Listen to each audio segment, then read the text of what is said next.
Ladies and gentlemen, live from Griffith Observatory, the Great Conjunction on the winter solstice 2020. I'm pleased to bring you Patrick So, Observatory Theater Manager. Patrick, you're going to tell us a little bit now about the Great Conjunction and about some of the work you've been doing observing it already. Is that correct? That's correct, yes. As you can see, there are some pictures I've taken since December 8th. And we're just going to run through these images leading up to the Great Conjunction tonight. So as you look at this picture, which was taken in December 8th, actually December 8th, you can see that there's two objects there. The brighter one is Jupiter, and the fainter one is Saturn.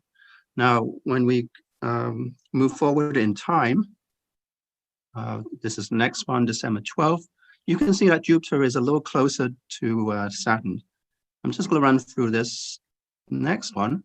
Here is December 15th. The clouds really make this a really interesting picture. Closer still, the 16th, this was a very interesting night where we had some cirrus clouds and the moon was below Jupiter and Saturn. And the moon happened to be in the clouds, so I didn't get, the picture wasn't, of the moon wasn't overexposed, so there's a nice crescent phase, and with Jupiter and Saturn above. As we move to the 17th, the skies started clearing, the moon moved out of the way. The pair of planets are so close together, and on the 18th, even closer together, just going to the 19th, they're so close together, they're almost merging. This is the last picture, which I took last night, and you can see just barely touching. So tonight, we'll see the planets even much more closer. Well, that's just fantastic. Thank you for showing that, Patrick.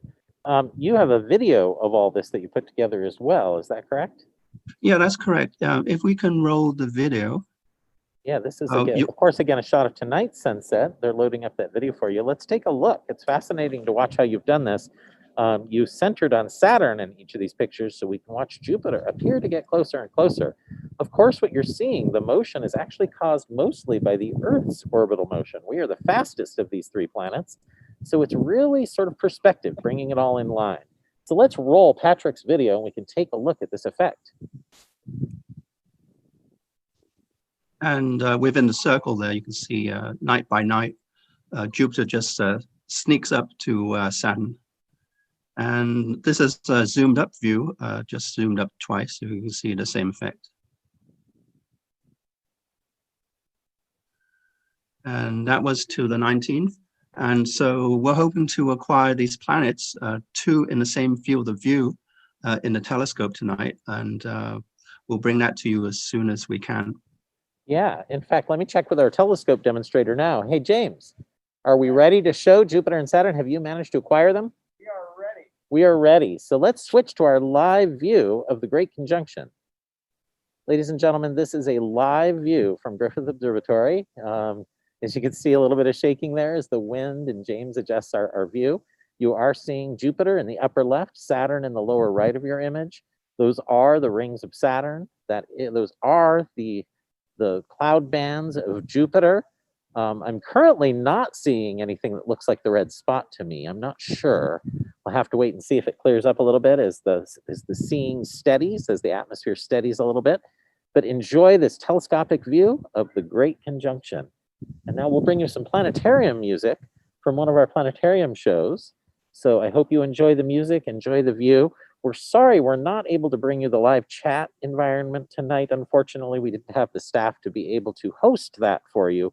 So unfortunately, we don't have that for you tonight, but do enjoy. Feel free to tweet at us on Twitter. You can do that at AllSpaceConsidered, of course, and we'll always answer your tweets. We'd love you to see the images that you're taking of this Great Conjunction tonight, and we can't wait to share more of what we're doing. So enjoy tonight's program, ladies and gentlemen. Thank you so much.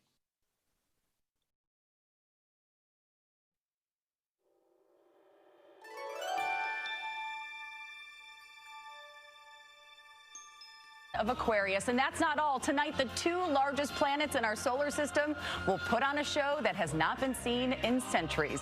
You may not get another chance to see it in your lifetime. Mark Strassman shows you why you should go outside and look at the sky at sunset. Astronomer Christopher Dupree is about to see something hidden from Earth since Galileo first pointed his telescope at the stars. Wow, they're both in the finder. I've never seen that before. Our solar system's two biggest planets in one viewfinder. That's Jupiter down to the right, Saturn up to the left. That's awesome. All month, just after sunset, skywatchers have captured the pair of planets slowly coming together in the southwest sky. Tonight, they'll overlap, appearing to merge into a single source of light, an astronomical conjunction. It's a very slow motion crash. In Metro Atlanta, Dupree directs the Bradley Observatory at Agnes Scott College. Whereas in actuality, how close are they? Oh, they're hundreds of millions of miles apart. It's a bit of a cosmic trick of the eye.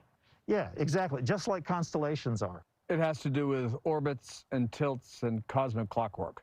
Yeah, it's like a big machine that's just running forward, and on the 21st is when all those pieces are aligned just right for these two planets to get really, really close. That big machine is our solar system, constantly in motion. Every 20 years, Jupiter laps Saturn, and both planets line up with Earth. It is true that these two planets did come close, actually 20 years ago, but you couldn't see them up in the sky. They were too close to the sun. The big difference here is that you can actually see them after dark, and that's what's unusual about it. The last visible conjunction this close was in 1226, nearly 800 years ago. Tonight's falls on the winter solstice, like a Star of Bethlehem for Christmas week 2020. Since the whole solar system is this kind of clockwork, you can wind the clock back for thousands of years, and you can see where planets would have been at a time in the past. Kepler is one of the astronomers who actually hypothesized that the Star of Bethlehem could have been a planetary conjunction. These two wise men are smart enough to know we need clear skies tonight. If there are clouds in the sky, you're stuck with it. Given how rare this moment is, how maddening is it going to be if it's overcast? As an astronomer, I'm used to that. You know, if you can go out the night before or the night after, it'll still be an impressive sight. And won't happen again for 60 years. To me, some of the most wonderful experiences that you can do viewing the night sky are the ones that require nothing. They don't require a telescope. They don't require binoculars. It's just you looking at the night sky. All you need is your stargazing curiosity.